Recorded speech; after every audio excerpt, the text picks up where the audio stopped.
ഈശോമിശിഹായ്ക്ക് സ്തുതിയായിരിക്കട്ടെ. അപ്പസ്തോലന്മാരുടെ പ്രവർത്തനങ്ങൾ ആമുഖം. മൂന്നാമത്തെ സുവിശേഷത്തിൻ്റെ കർത്താവായ ലൂക്ക തന്നെയാണ് അപ്പസ്തോലന്മാരുടെ പ്രവർത്തനങ്ങൾ രചിച്ചതെന്ന് പരമ്പരാഗതമായി വിശ്വസിച്ചു പോരുന്നു.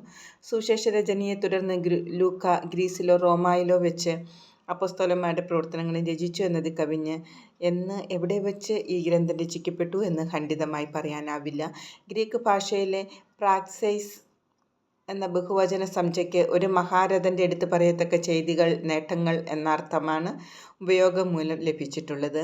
ഈ അർത്ഥത്തിൽ തന്നെയാണ് ഈ ഗ്രന്ഥത്തിന് അപ്പസ്തോലന്മാരുടെ പ്രവർത്തനങ്ങൾ എന്ന് പേര് നൽകപ്പെട്ടതും. പരിശുദ്ധാത്മാവ് നിങ്ങളുടെ മേൽ വന്നു കഴിയുമ്പോൾ നിങ്ങൾ ശക്തി പ്രാപിക്കും. ജെറുസലേമിലും യൂദയ മുഴുവനിലും സമരിയായാലും ഭൂമിയിലെ അതിർത്തികൾ വരെയും നിങ്ങൾ എനിക്ക് സാക്ഷികളായിരിക്കുകയും ചെയ്യും എന്ന യേശുവിൻ്റെ വാക്കുകൾ ശിഷ്യന്മാർ നടത്തേണ്ടിയിരുന്ന പ്രവർത്തനങ്ങളുടെ രൂപരേഖയായിരുന്നു.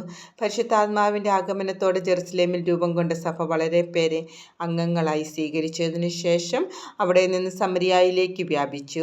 തുടർന്ന് വിജാതിയരുടെ പന്തക്കുസ്ത എന്ന് വിശേഷിപ്പിക്കാവുന്ന കൊർണേലിയൂസിൻ്റെ മാനസാന്തരത്തിന് ജെറുസലേം സുനഹദോസ് വഴി ലഭിച്ച ദൈവശാസ്ത്രപരമായ ന്യായീകരണം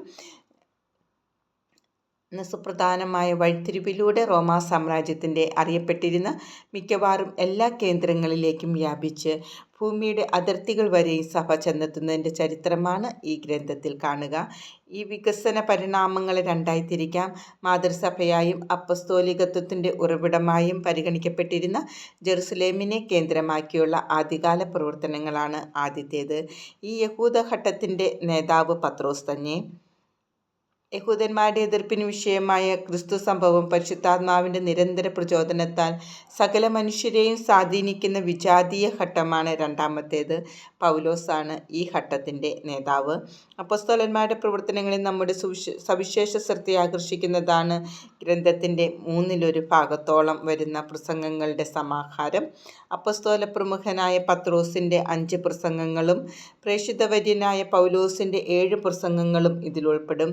കൂടാതെ സ്തെഫാനോസിൻ്റെ സുദീർഘമായൊരു പ്രഭാഷണവും.